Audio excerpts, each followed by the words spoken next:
Let's circle to something that I don't think I mentioned before earlier, but I meant to. This kind of gives me Freddy Krueger energy. Like this movie is like the grabber in this movie is really giving me just Freddy Krueger. It's just like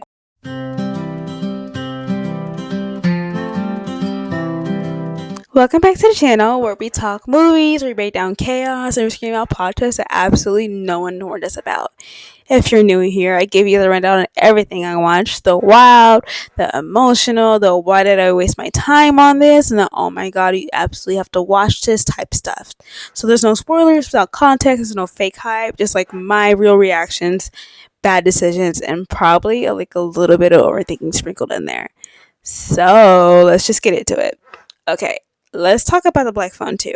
So I sat down to watch this expecting like a solid horror sequel, like maybe a few jump scares, maybe some callbacks to the first film. But what I got was actually way darker. I would say it was deeper, and honestly, it was way more layered than I really expected it to be.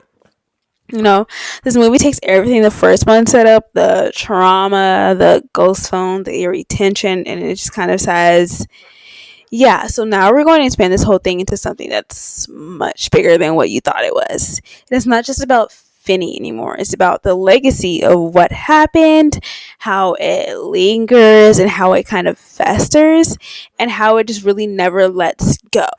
And the energy is different this time in this movie. I feel like there's a real emotional weight to it, but it's also still creepy as hell. Like, and if you thought the grabber was terrifying the first time around, well, he's still just as scary the second time around. Sorry.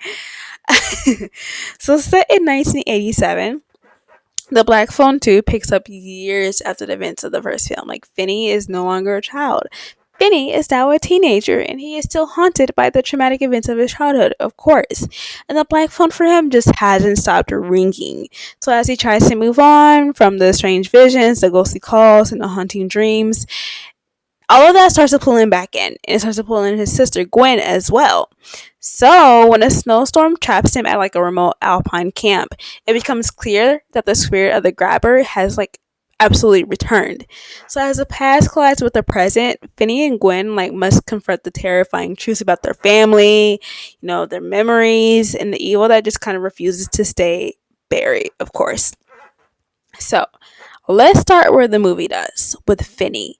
He's obviously older now, but that trauma is still like riding shotgun in his memory. Like, he's still seeing things, he's still hearing voices, he's still answering that goddamn Black Phone in public, no less. And it's like the connection for him literally never broken. Honestly, it never will let him go, I don't think. And then we've got Gwen. So if Finney hears it dead, Gwen sees them. And in this movie, that difference becomes like super, super important. Like, the way the story uses her sleepwalking, her nightmares, and her intuition, it just builds on what we saw in the first movie. But now it's just cranked up times like 1,000. Like, this movie takes its time as well. Like, it's not rushing into jump scares. It kind of lets the tension simmer in the scares, and like waiting for that first kill genuinely will like have you anxious. Like, it had me anxious in such a good way though. But then we got a scene that really kicks everything off.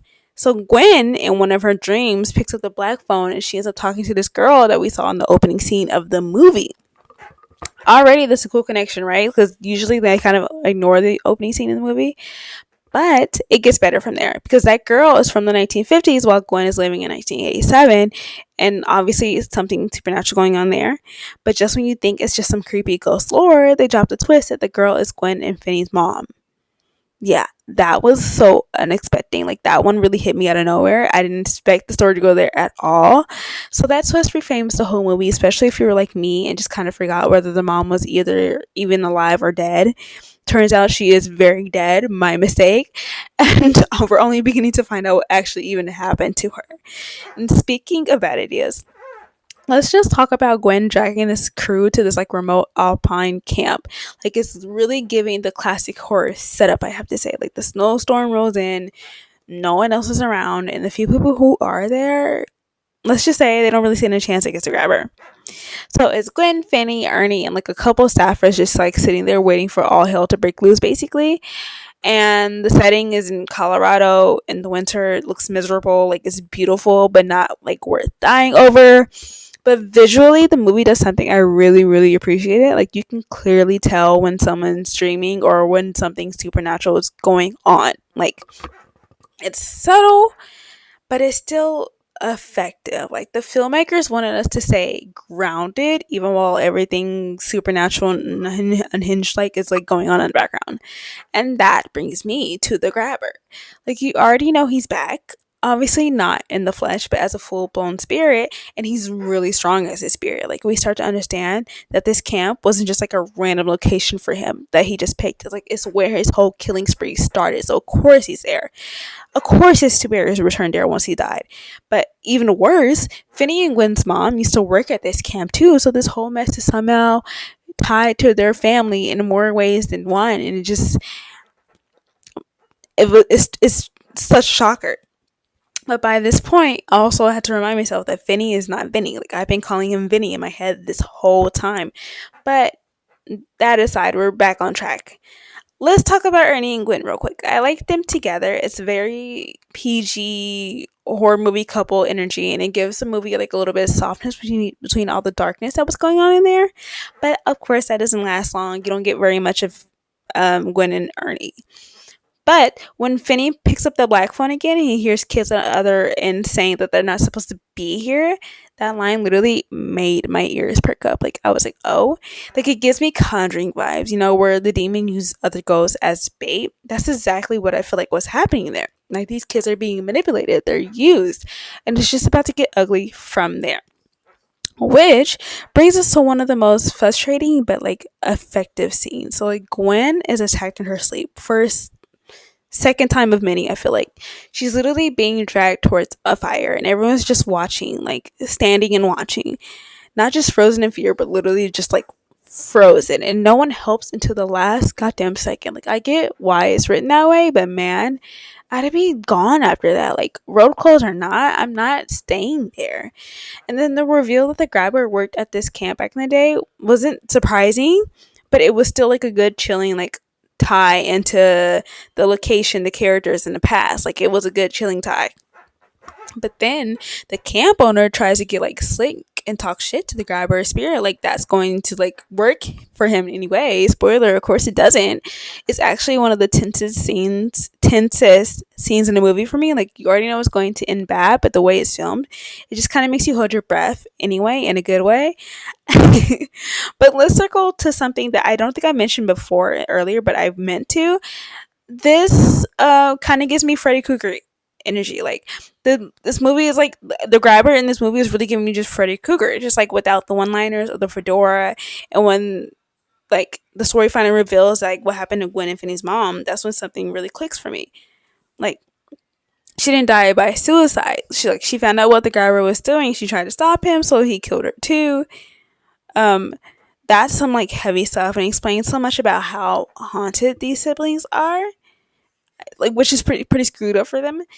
And as for the grabber himself, of course he's still scary, but I'm going to be completely honest with you, he was scarier in the first one. Like, that unpredictability, like the mask, the raw creep factor, like it kind of hits harder the first time.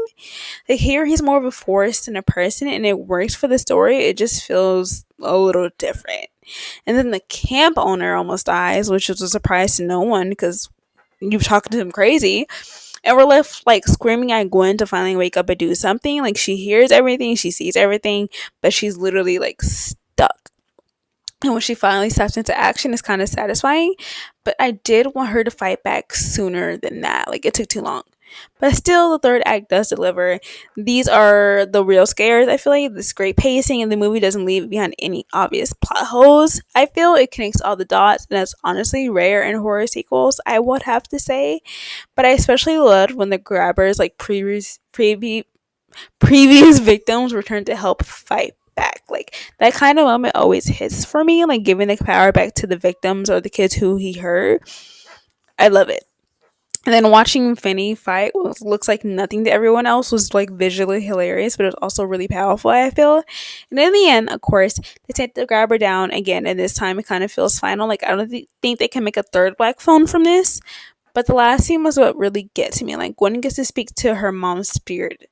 Like, it's calm, it's emotional, it doesn't try too hard, it kind of just lands for me. Like, I didn't cry, but I know for a fact someone out there did or will. So, yeah, here's my bottom line. The Black Phone 2 is a strong, emotionally grounded horror sequel. It takes really big risks. It builds the lore even more, and it doesn't fall into like the usual trap of repeating the first movie over and over again. If anything, kind of deepens everything. It's a little bit darker, colder, and more psychological, I feel, but still worth your time. Like, if you were into the first one, this one gives you even more to kind of chew on and sit on, especially if you kind of like that Freddy Krueger like meets the Conjuring type of vibe. So yeah, let me know in the comments what your favorite moment was, or if you like caught the mom twist before it was said. I wasn't really expecting it, wasn't paying attention that much. So yeah, that aside, like, subscribe, and drop your next movie request, and I'll catch you in the next one.